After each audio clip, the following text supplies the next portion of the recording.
এখন বসে পড়লাম ড্রেসিং টেবিলের কাছে। তো সেই জন্য তোমরা তো জানো ড্রেসিং টেবিলে কেন বসি, আমি এখানে একটা ভিডিও শ্যুট করছিলাম, সেই ক্লিপটা অ্যাড করে দিলাম। তো আমি রেডি হয়ে নিয়েছি, এখন আমি যাব মেজো মাসির বাড়ি।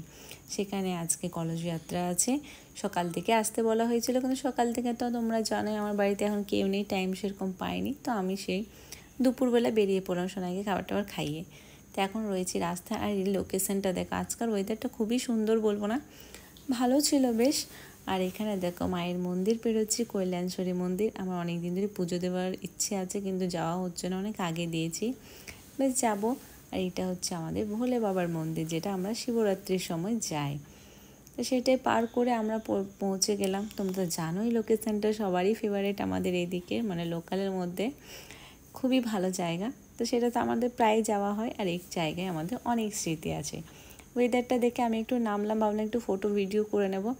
সেখানে দেখছি রোদ্দুরটা এত মাত্রায় বেড়ে গেল, যে এরকম এই টাইপের কীরকম মেঘটা থাকে, একটু ছাওয়া একটু রোদ্দুর, সেই সময়ই আমরা দাঁড়ালাম, কিন্তু না, রোদ্দুর এত বেড়ে গেলো তো আমি পারলাম না। এখানে এলাম, দেখলাম জল ছেড়েছে। এখানটা দাঁড়িয়ে এতটা শান্তি লাগে, মানে কি বলবো, যারা সামনে থেকে দেখবে তারাই বুঝবে এখানকার অনুভূতিটা কীরকম। তো সেটা আমি ভিডিও করলাম, আর ওইখানে রেমবো দেখাচ্ছিলো, সেটা সোনাইকে দেখাচ্ছিলাম। তারপর পৌঁছে গেলাম মাসির বাড়ির। এখানে দেখে এই যে ও অপেক্ষা করছিল কখন আসবে কখন আসবে, তো এসে গেছে। ওর খুশি তো দেখেই বুঝতে পারছো কতটা খুশি হয় আমাকে পেলে। তো যাই হোক চলে আসছে। এইটা হচ্ছে ছোটো ভাই, এও ব্লগ করে, তো এর দায়িত্বে ছিল। আমি ওইখানে গেলে ফোনটা দেওয়া হয়ে যায়, তো বললাম চলো অনেক লেট হয়ে গেছে, তাড়াতাড়ি একটু প্রণামটা করে আসি। ওইখানে চলে গেলাম, দেখলাম মাসিও যায়নি আমাদের জন্য, বলে আসলো সবাই একসাথে যাব।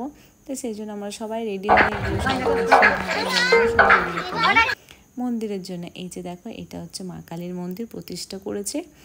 আগে এরকম প্রত্যেক বছরে পুজো হতো, কিন্তু ঠাকুর বানাতো, তো এটা পার্মানেন্ট করে দিয়েছে, বিসর্জনে কিছু থাকবে না আর। তো সেইখানেই নিমন্ত্রণ ছিল আমাদের। তো ওইখানে গিয়ে প্রণাম টনাম করে ওইখানে খিচুড়ি প্রসাদ করেছিল, তো সেইটাই আমাদেরকে খেতে বললো। তো যাক, বাড়ি থেকে তো খেয়ে আমি বেরোইনি, ওরা খেয়ে এসেছিলো, ভাইরাও কেউ খায়নি আমার জন্য। তো আমরা ভাই মাসি আমরা সবাই মিলে বসে গেলাম খিচুড়ি প্রসাদ খেতে। আর গরমটা খুব ছিল। তো এখানে দেখো সবাই দাঁড়িয়েছে এক এক করে। এটা হচ্ছে কলসগুলো নামানো হয়েছে, যেটা সকালে হয়েছে, সকালবেলা, মানে কুমারী মেয়েদের কলস যাত্রা হয়েছিল প্রতিষ্ঠার সময়, যেটা হয় সেটাই। তা আসা হয়নি, যাই হোক অনেক রিকোয়েস্ট করেছিল ভাইরা, তো আমি আসতে পারলাম না টাইমে। তো এখানে আমরা সবাই খিচুড়ি খেতে বসে গেছি। খিচুড়ি প্রায় খাওয়া হয়ে গেছে। এখানে একটা মন্দির আছে মাসির বাড়ির বাইরেই, তো সেখানে আমরা বসে ভিডিও করে নিলাম। তারপর আমরা চলে গেলাম মাইথন ড্যাম। তো ভাবলাম চলো কিছু ভিডিও করে আসি। তারপরে খুবই লাকিলি কাদের সাথে দেখা হলো তোমরা দেখে নাও। শুধু তারাই নয়, আর এসছিল রাহুল, যেটা ওই যাচ্ছে রাহুল আর মাম্পি, সবাই তো চেনে ওদেরকে, মাম্পি আসেনি, রাহুল এসেছিলো। তো ওদের সাথে একটু ফটো ভিডিও করলাম।